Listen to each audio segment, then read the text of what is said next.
I think everybody knows that Wout is a huge talent, and you can't predict where he will go, but you also couldn't predict the results or the way he's going through the classics right now, because it's completely different than cyclocross.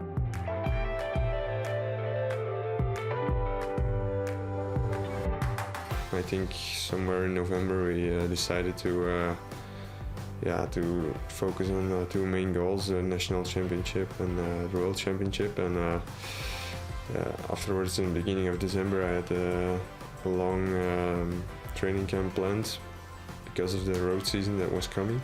And afterwards, I got in a better form, and I was able to be on my best level on world. So I think it's a bit of experience of the last years that worked out there.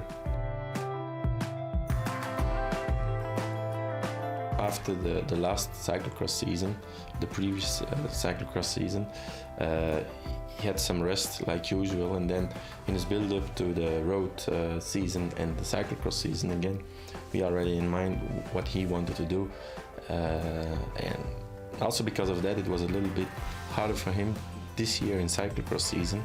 There was Mathieu van der Poel, who was really strong, but he also had a different preparation with this period in his mind, and therefore he raced a little bit less in cyclocross, and he went a little bit more on training camp just to end the cyclocross season fresh enough, mentally but also physically, to be able to compete in the classics.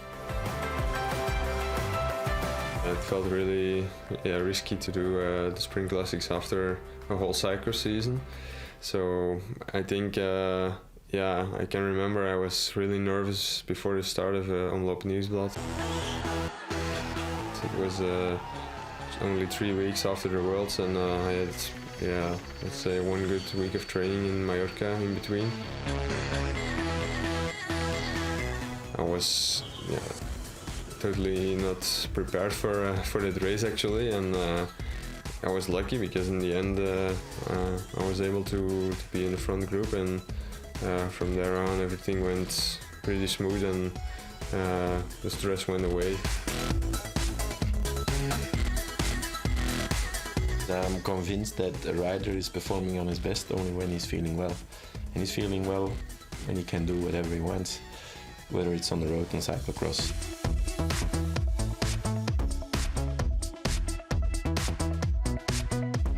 Yeah, it was like a step out of the comfort zone, but I think it's a little bit how my character is. I don't like to do always the same things, and this was one decision that suits in that opinion.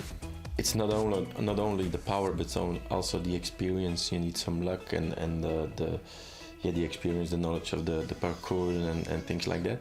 So and it was all new for him, and we tried to support him also as much as possible. But I was quite surprised in Strade Bianche, but also all the other classic races. Wout Van Aert is on an absolute blinder. He's moved to the front, clearly feeling good. 23 years old, this young man, who's opened about a 3 or 4 bike length advantage over the man who finished on the podium in the last 2 Tours de France. Of course, I enjoyed this this new challenge. I think I suffered a lot already on the road races, and especially in Strade Bianche I went deeper than the bottom. I think I didn't know I was able to dig that deep, but it was worth it. I was on the podium of a World Tour race, and I think it's a monument in the making. So for sure, I'm really happy with how things went this spring season. I see a huge difference between Wout in cyclocross and now the classic period, because, at least in my opinion, it's because in cyclocross he could win, and if he was not winning, he was losing for everybody. He was just losing. Even when he was second, he was the loser. And it's completely different in road cycling. You have more challengers and you have more big names. And there's less pressure for him also, because it's new and nobody knows what's coming.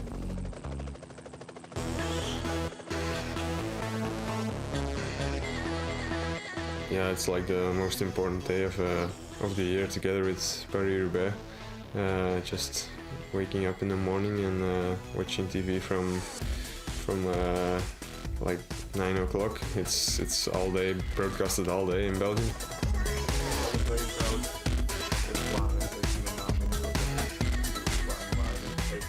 I think it feels really cool to be out on the course.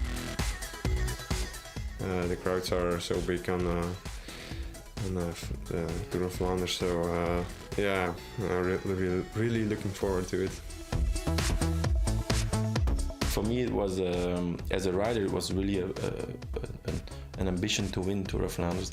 I think with the team, of course, I hope to win one day Flanders also with the team, but at this point it's not the same, as it's only the second year we exist as a team.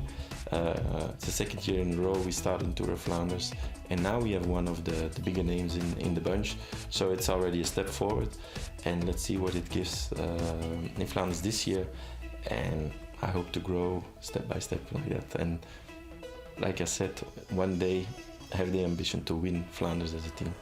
I think I surprised myself quite a few times the last weeks, and I'm just yeah, focusing on enjoying these races and try my best. So yeah, no big ambitions. All these guys in this peloton love the same courses, and they're in love with the Flanders roads, with Flemish roads. So yeah, of course, yeah, you have the stars like Sagan and Van Avermaet. Nobody can hold Van Avermaet's wheel. Stibar is improving, Van Mark is slipping. On the right, you can see the man swinging with his bike is Wout Van Aert, the cyclocrosser, but he's fighting well.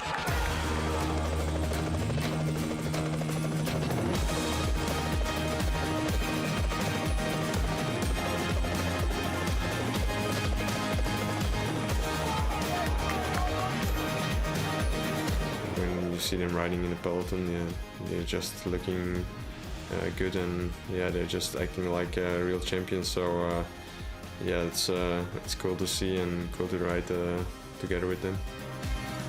There's one pity thing, as I'm not able to ride against Tom Bonen. I'm a really big fan of him. He's from the same region as where I live, so yeah, it's kind of stupid that he stopped last year, retired last year, and I was only able to do the Spring Classics now in 2018. So I would love to do these races together with him, but I think it's not gonna happen. If you ask 10 persons who's going to win Tour of Flanders, I think you might get 10 different names, but in the end it's always a strong, big name who is winning the race. And that makes Flanders so beautiful.